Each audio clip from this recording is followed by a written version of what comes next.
자, 요즘 아무래도 경제적으로 불확실성이 지속되고 하다 보니까 글로벌 소비 트렌드 대세는 절약이 된 것 같은데요. 실제로 제가 최근에 본 글로벌 소비 트렌드 보니까 올해 소비 트렌드 1위가 짠테크입니다. 사실 이 보고서가 어디에 얼마만큼 소비할 거냐, 그러니까 돈을 어떻게 쓰는지, 얼마나 쓰는지를 조사하는 보고서인데, 올해는 흥미롭게도 소비를 줄이는 게 이 소비 보고서의 결론이자 트렌드인 게 좀 흥미로웠습니다. 그래서 응답자의 75%가 지출을 늘리지 않겠다라고 답변했고요. 그리고 개인적으로 흥미로웠던 점은 응답자 2명 중에 무려 1명 이상이 스마트폰 앱들을 싹 지웠다, 정리했다, 이렇게 답변을 했는데, 아무래도 좀 견물생심이죠. 쇼핑 앱이 있고 배달 앱이 있으면 한번 들어가서 안 살 거 사게 되고 배달 안 시킬 거 한 번 더 주문하니까, 그런 의미에서 스마트폰 앱들을 한번 마치 방 정리하듯이 좀 지운 거 아닌가 생각이 됩니다. 한국도 큰 흐름은 비슷한 것 같은데요. 얼마 전에 발간된 금융소비 트렌드 보고서를 보니까 올해 주요 트렌드 1, 2위에 디펜스 재테크, 줍줍 티끌 모으기, 이렇게 두 개가 올랐더라고요.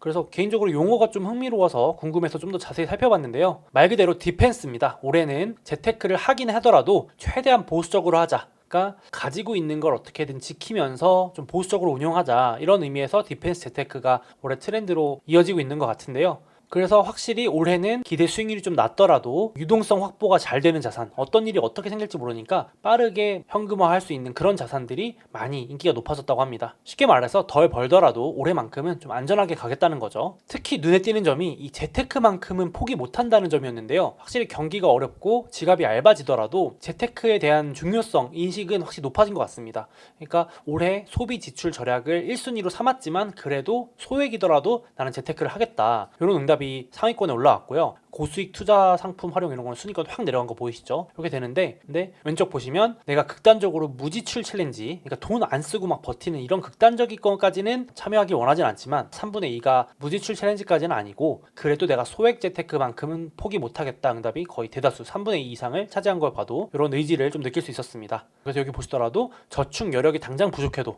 당장 참 지갑이 얇아지는데도 자투리 투자, 소액 투자라고 하죠. 여기에 대한 관심이 상당히 더 높아졌다고 합니다. 젊은 세대일수록요. 그래서 뭐 여기 오른쪽에 사진 있지만 불과 얼마 전까지, 불과 한 1, 2년 전까지 자산시장, 증시나 이런 것들이 초호황일 때는 아유 뭐 티끌 모아봤자 티끌이지, 크게 빵빵 불려야지라고 했던 분위기가 엄청 강했던 것 같은데, 요즘은 티끌이라도 어디냐, 이런 분위기로 확실히 전환이 많이 되고 있는 것 같습니다. 그래서 이런 트렌드 보고서들을 보니까 제 사회초년생 시절이 생각이 나는데요. 저도 처음에 직장 들어갔을 때 예적금 이자 이런 것들 정말 꼼꼼히 따져보고, 또 부수입, 월급 외에 조금이라도 뭐 어떻게 현금으로 만들 수 있는 방법 없나 정말 열심히 찾아보고, 또 카드 혜택, 이런 거 신용카드, 체크카드 혜택들 있잖아요. 이런 것들도 비교해주는 사이트나 정리된 곳 가서 하나하나 다 따져보고 했던 기억이 납니다. 지금도 확실히 그때처럼 다시 현명한 소비가 중요해지는 그런 사이클이 또 돌아온 거 아닌가 하는 생각이 듭니다.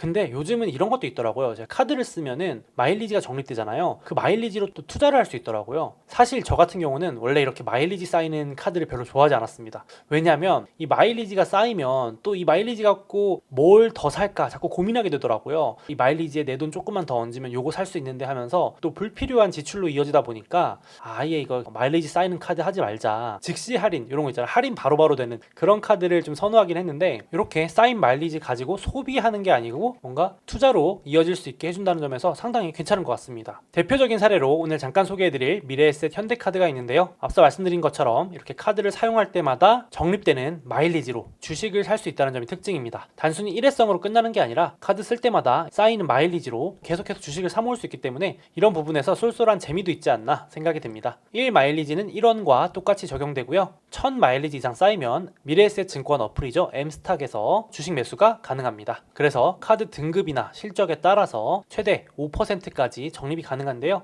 다이아몬드 카드 같은 경우는 최대 5%, 그리고 골드 등급 같은 경우는 최대 3% 적립, 그리고 미래에셋 현대카드 실버 등급 경우는 최대 2% 적립, 이런 식으로 적립률 차이가 있다고 보시면 될 것 같고요. 그리고 이 현대카드 포인트 조회 화면이나 미래에셋증권 M스탁 어플에서 보유 스탁 마일리지, 그러니까 마일리지가 얼마나 쌓였는지 확인이 가능합니다. 그리고 좀 더 자세히 이 과정을 설명드리면, 여기 보시는 화면은 M스탁 화면인데요. 먼저 스탁 마일리지가 25,000원 쌓여있는 걸 알 수 있습니다. 이걸 원하는 주식으로 골라서 교환할 수가 있습니다. 이렇게 한 번에 여러 개를 선택해서 가지고 있는 마일리지를 원하는 대로 배분해서 교환하는 것도 가능합니다. 아쉽게도 현재까지는 국내 주식만 가능하지만 추후에 해외 주식도 도입이 된다고 합니다. 여태까지 보통은 이런 마일리지가 쌓이면 그 마일리지로 뭘 살까 고민하는 게 일반적이었는데, 이제는 이 쌓인 마일리지로 또 어떤 주식을 살까 고민하는 재미가 꽤 쏠쏠한 것 같습니다. 그리고 무엇보다도 소액이지만 확실히 뭔가 재테크를 하고 있다, 이런 생각도 드니까 기분도 좋은 것 같습니다. 크게 보면 이것도 현명한 소비의 일환이 아닌가 싶습니다.